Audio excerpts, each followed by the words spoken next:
Hello everyone, this is Sam from Language Atlas, and in this video I'd like to show you the complete French B2 Anki Deck. I refer to it as complete because it contains both the French B2 Grammar Anki Deck and the French B2 Vocabulary Anki Deck. So it is the complete package. It has everything you need to know to learn French. In this video, we will go over three things. First, I'd like to show you the course structure of the complete French B2 Anki Deck. Second, I'd like to show the course content, and I will do so by looking at three decks within the overall complete French B2 Anki Deck. And third, I'd like to show you some brief editing options. So let's get started with the first point, which is to show the course structure. Now, normally you double click on Anki Deck to open it. However, I've already done so, as you can see right over here. Now, the complete French B2 Anki Deck has two decks inside it. There's the French B2 Grammar Anki Deck and the French B2 Vocabulary Anki Deck. I'll get started by showing the grammar one. So you can see that there are 8 chapters. I'll start with the first one, Chapter 1 Verbs. Inside Chapter Verbs, you can see that there are actually 5 tenses / tense moods. We have the plus que parfait, futur antérieur, conditionnel passé, subjonctif présent, and the subjonctif passé. I'll start with this one, plus que parfait. There's a deck dedicated to how and when you use the plus que parfait. There's one dedicated to the regular verbs, the irregular verbs, so everything you need to know about the plus que parfait. The second one is the futur antérieur. Again, same setup, how and when to use it, the regular verbs, and the irregular verbs. The next one is the conditionnel passé. Again, how and when to use it, regular verbs, and irregular verbs.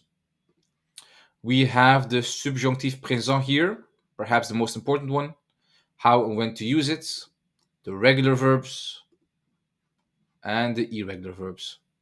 And finally, we have the subjonctif passé, how and when to use it, regular verbs, and the irregular verbs. So that is it for Chapter 1 Verbs. Now I'd like to go to Chapter 2 Pronouns. We can see we have double pronouns, so direct and indirect object pronouns in one sentence, direct object and y in sentences with double pronouns, indirect object and un in sentences with double pronouns. This should be pronounced I, French. Pardon me. We have indefinite pronouns, everything that, tout ce qui. We have reflexive pronouns, how to express reciprocity. And finally, we have relative pronouns, so to whom, which, what, à qui, à quel. Then we go to the third chapter, which is about articles and nouns. So how do you make comparisons with nouns? Perhaps you've been more used to adjectives and adverbs, but you can do it with nouns as well.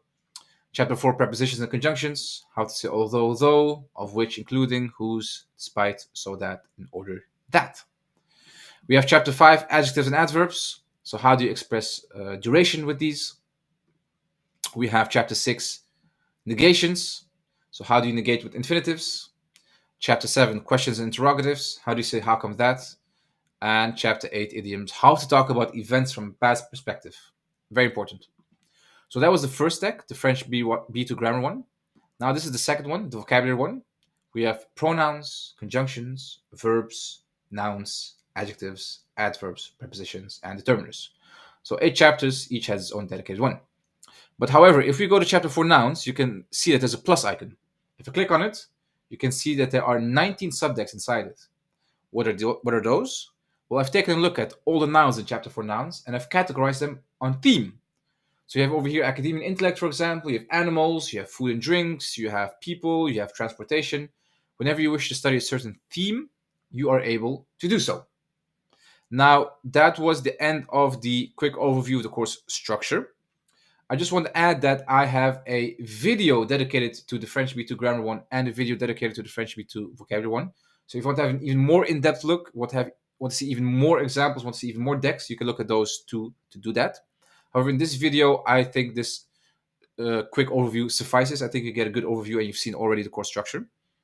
Now I'd like to go to the second point, which is to show you the course content. And as I mentioned before, you will look at 3 Anki decks. I have chosen 1 from B2 vocabulary and 2 from French B2 grammar.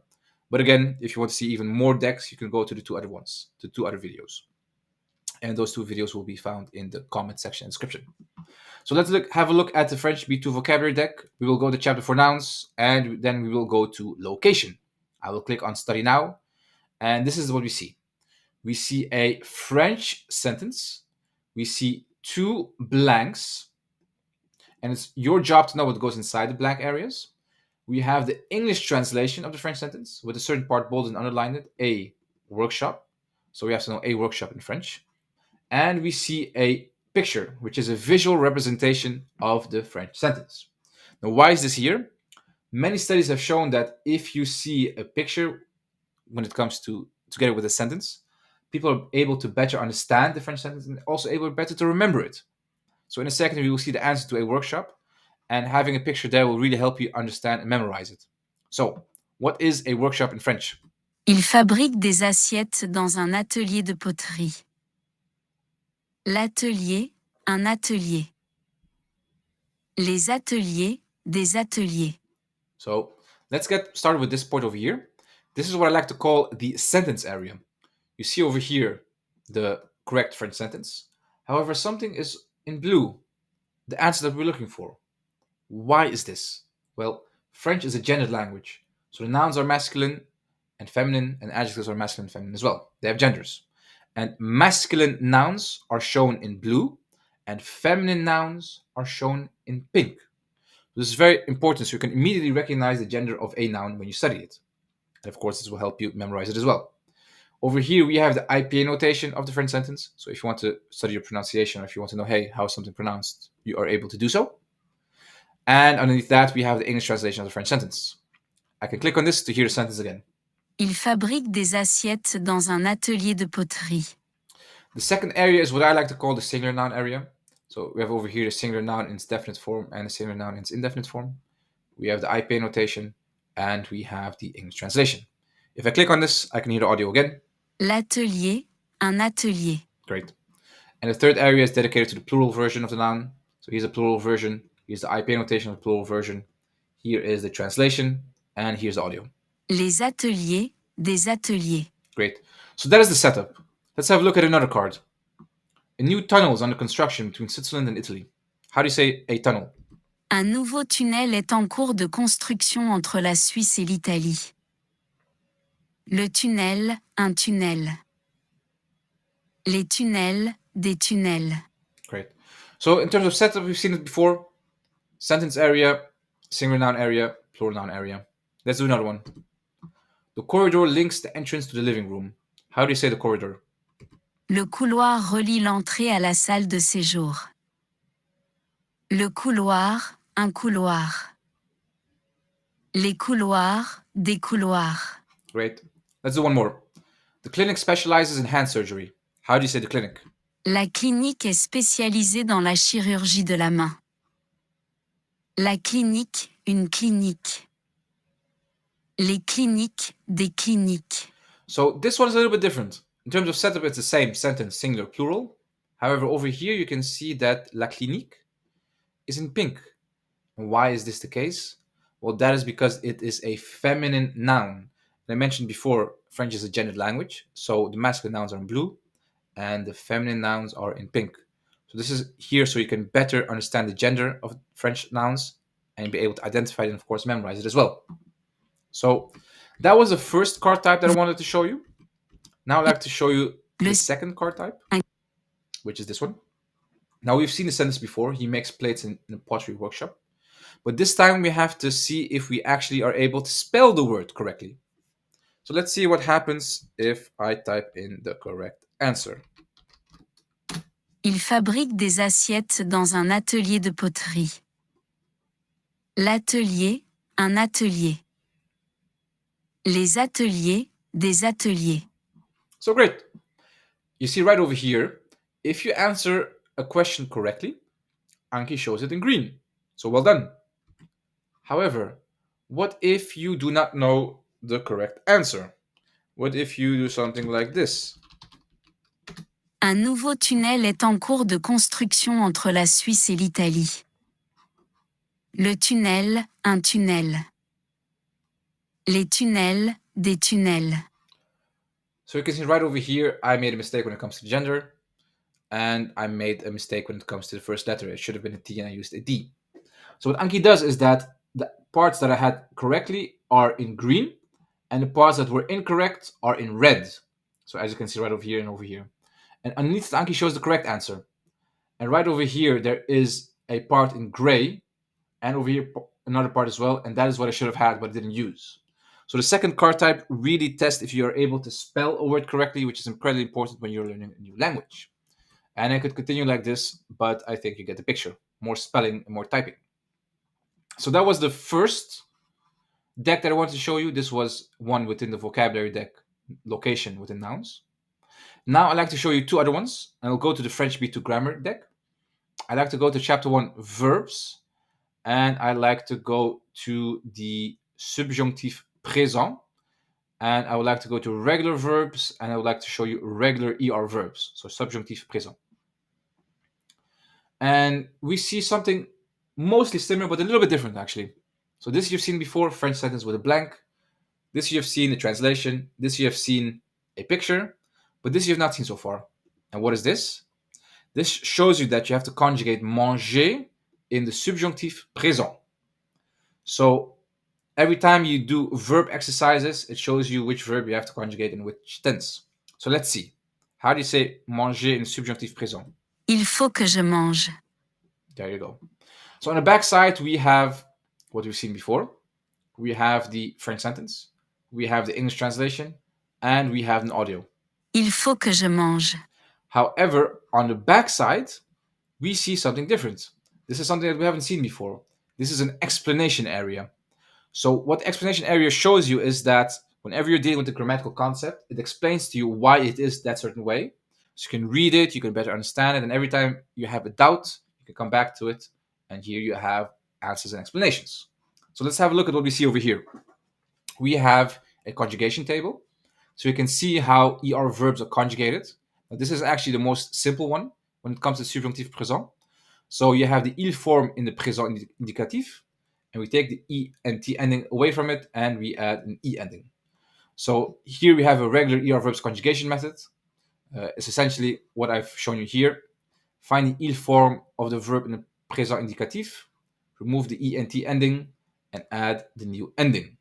And here you can see a practical example of it, where you have parle, you take the ENT away from it, and you add the E ending. So you get que je parle. And you may have noticed that for ER verbs, the subjunctive is almost the same as the present tense. The only two exceptions are the nous and vous form. These are the same as the imparfait. So this is an easy one to show you. We have some tips on pronunciation of regular ER verbs. Essentially, I think at this point you already know this as well. You don't pronounce these endings that are shown in red. So let's do another one. I want to speak frankly. Parler. Je veux que tu parles franchement. And there you have it. Again, pretty simple. We have the ENT ending. We take it away. We add the new ending. The new ending over here is ES, thus ES. I would like him to change his mind. Changer in subjunctif. J'aimerais qu'il change d'avis. And there you go. Change. We need to work today. How do you say travailler? Subjunctif présent. Il faut que nous travaillions aujourd'hui. And this is perhaps a little bit different one. As I've mentioned before, the nous and vous form have the same endings as the imparfait. So ion ye. And as you see over here as well, il faut que nous, so you know it's a nous, and then you conjugate it accordingly to the subjunctive présent. Let's do one more. It is important that they listen to the song. So écouter in subjunctive présent, and you have il here as well, so you know it's the I subject pronoun. Il est important qu'ils écoutent la chanson. And there you have it. Now I could continue, and you would end up with the typing exercises, but we've already seen that. So I would like to go to the third deck, which is also the final deck, which is a really important one actually. How to talk about events from a past perspective. And this is within chapter 8 idioms. Click on study now, and you have the following. Tomorrow I will buy the plane ticket. How do you say that? Demain, j'achèterai les billets d'avion. And this part we've seen, and again we have an explanation area over here. So introduction to the day after and before in French. When we talk about time, we often place ourselves in present. So if I talk about tomorrow, demain, and yesterday, hier, then putting myself in the present perspective of today. And in this lesson, you will learn how to say the day after and the day before in French. So this means that you will talk about events that have already happened. In that instance, you would use the day after and the day before. So the day after and the day before, over here, le lendemain, the next day. la veille, the day before, and the day after and before something in French. So le lendemain de, and then a noun, or la veille de, and then you have a noun. So this is a very important thing that you will have to know at B2 level. Very important. The day after Christmas, it snowed. Do you know the answer? Let's have a look. Le lendemain de Noël, il a neigé. And there you go. The day after. And then you have something as well, of course. The day before Easter, we went to church. La veille de Pâques, nous sommes allés à l'église. And this part we've seen already, but because we're dealing with something over here. The day before, I met him. La veille, je l'ai rencontré. The day before. Yesterday, I met him. Hier, je l'ai rencontré. And this I think you already know. Yesterday, he visited New Zealand. I think this you know already. Hier, il a visité la Nouvelle-Zélande. Great. Tomorrow, the two generals will meet. Demain, les deux généraux se rencontreront. Let's do one or two more. The next day, he bought the plane tickets. So the next day. Le lendemain, il a acheté les billets d'avion. Which is this over here. And let's do another one. The next day, the two generals met. Le lendemain, les deux généraux se sont rencontrés. And I think you get the picture as well. Essentially, you learn more about how to say the day after and before in French, and the day after and before something. So we did Christmas and Easter, I believe. And I could continue, and then we would end up with the typing exercises. So this is what I wanted to show you for now. Again, I'd like to reiterate that there's a separate a separate video on the French B2 grammar one, and a separate video on the French B2 vocabulary one. So if you wish to see more details, more examples, you can do so. But I think this video already has given you a good enough picture of what to expect when you get the complete French B2 Anki Deck. I'd like to go to my third point, which is to show you some brief editing options. Now, a question I get asked often is how do you regulate how many new cards you see per day and how many you have to do again? So over here, you see that there's a little icon. When you click on it, you come to options. Over here, you see daily limits. And you can change how many new cards you do per day. So I can change this to 50, for example. We have maximum reviews per day. I can change this as well to 50 if I wish to do so. And I can click on save. And I just increased it. I can go to options and I can decrease the new cards per day. I can decrease the reviews. And reviews are things that you've done already before. So a review. And the number is decreased. So my advice to you would be to stick to a low number in the beginning, because language learning is all about creating a habit and sticking to it. And it's easier to do so if you pick a low number. However, once you've established a good habit, you're able to increase it if you wish to do so. Now, that was it for this video. Thank you so much for watching. I hope you enjoyed my explanation of the complete French B2 Anki Deck. You can get the complete French B2 Anki Deck at languageatlas.com. I will share all the links to the videos, to the products, to everything else, other explanations in the comments section and description. Thank you so much for watching. I wish you the best of luck when it comes to learning the French language, and a great day as well. See you. Goodbye.